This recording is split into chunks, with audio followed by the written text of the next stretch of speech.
सभी को राधे राधे। संस्कार संस्कृति चैनल में आप सभी का हार्दिक स्वागत है। पौराणिक परंपराओं के अनुसार तुलसी विवाह को बहुत महत्वपूर्ण बताया है। अधिकतर जगह पर इस दिन को देव उठनी 11 के रूप में भी जाना जाता है। पौराणिक कथाओं के अनुसार माना जाता है कि इस दिन भगवान विष्णु 4 महीने की लंबी नींद के बाद जागते हैं। भगवान विष्णु नींद से जगाने के बाद से ही सारे शुभ कार्य शुरू हो जाते हैं। हालांकि इस बार तुलसी विवाह का मुहूर्त द्वादशी को है। द्वादशी के इसी दिन भगवान विष्णु के स्वरूप शालिग्राम का विवाह तुलसी जी से कराया जाता है। तुलसी विवाह की पूजा विधि, कथा और इसके महत्व के बारे में आप इस वीडियो में जानेंगे। वीडियो को पूरा देखें। वीडियो पसंद आए तो लाइक तथा कमेंट करना ना भूलें। यदि आप इस चैनल पर नए हैं तो हमारे चैनल को सब्सक्राइब जरूर कीजिएगा तथा बेल आइकन जरूर दबाइएगा ताकि आप हमारे आने वाली वीडियो की नोटिफिकेशन आप तक सबसे पहले पहुंच सके। तो आइए जानते हैं तुलसी विवाह की तिथि क्या है। तुलसी विवाह की तिथि 13 नवंबर 2024 दिन बुधवार को है। द्वादशी तिथि प्रारंभ हो रही है 12 नवंबर शाम 4:04 से तथा द्वादशी तिथि समाप्त हो रही है 13 नवंबर को दोपहर 1:01 पर। आइए अब जानते हैं तुलसी विवाह का महत्व। तुलसी विवाह करवाना एक फलदायी अनुष्ठान माना जाता है।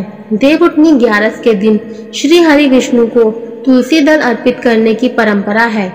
पौराणिक कथाओं में बताया गया है कि इस दिन भगवान विष्णु के स्वरूप शालिग्राम का विवाह तुलसी जी से कराया जाता है। इस विवाह को जो भी व्यक्ति संपन्न करवाता है, भगवान विष्णु के उस पर असीम कृपा बरसती है। तुलसी विवाह कन्यादान करने जितना पुण्य कार्य है और व्यक्ति के जीवन से सभी कष्ट दूर हो जाते हैं। साथ ही तुलसी का विवाह शालिग्राम से करवाने वालों को वैवाहिक सुख की प्राप्ति भी होती है। आइए अब जानते हैं तुलसी विवाह की पूजा विधि क्या है। तुलसी विवाह को वैदिक तरीकों से ही संपन्न कराना चाहिए। इसके लिए सबसे पहले चौकी पर तुलसी का पौधा और दूसरी चौकी पर शालिग्राम जी को बिठाएं। इसके पास ही एक जल से भरा हुआ कलश रखें। साथ ही उसी के ऊपर आम के 5 पत्ते भी रख दें। तुलसी जी के गमले में गेरू लगाएं। इसके बाद तुलसी और शालिग्राम को गंगा जल से स्नान करवाएं। गंगा जल की उपलब्धता न होने पर ताजा शुद्ध जल भी इस्तेमाल कर सकते हैं। इसके बाद दोनों को रोली चंदन का टीका लगाएं। इस विवाह के लिए गन्ने का मंडप तैयार करें और उसमें दोनों को बैठाएं। साथ ही तुलसी को सुहाग का प्रतीक लाल चुनरी भी उड़ा दे। तुलसी जी के गमले को साड़ी लपेटकर चूड़ी चढ़ाए और दुल्हन की तरह श्रृंगार करें। इसके बाद शालिग्राम और तुलसी की चौकी हाथ में लेकर 7 परिक्रमा करें। इसके बाद दोनों की आरती करें और विवाह संपन्न होने के बाद प्रसाद का वितरण करें। आइए अब जानते हैं तुलसी विवाह क्यों कराया जाता है। प्राचीन काल में एक जलंधर नाम का बड़ा ही पराक्रमी असुर हुआ करता था। उसका विवाह श्री हरि विष्णु की परम भक्त वृंदा नामक कन्या से हुआ था। वृंदा के पतिव्रत धर्म के कारण जलंधर अजय हो गया। उसने भगवान शिव को भी एक युद्ध में पराजित किया था, जिसके बाद जलंधर को अपने अजय होने पर अभिमान हो गया और वह लगातार स्वर्ग की अप्सराओं को भी परेशान करने लगा था। इससे भगवान इंद्र भी भयभीत हो गए। जलंधर के आतंक से लगभग सभी देवता भी घबराते थे। अपनी इस समस्या को लेकर सभी देवता एक दिन भगवान विष्णु के पास गए। जलंधर के आतंक का अंत करने के लिए उनसे प्रार्थना की। देवता गणों के आग्रह के बाद भगवान विष्णु ने माया से जलंधर का रूप धारण कर लिया और छल से वृंदा के पतिव्रत धर्म को नष्ट कर दिया।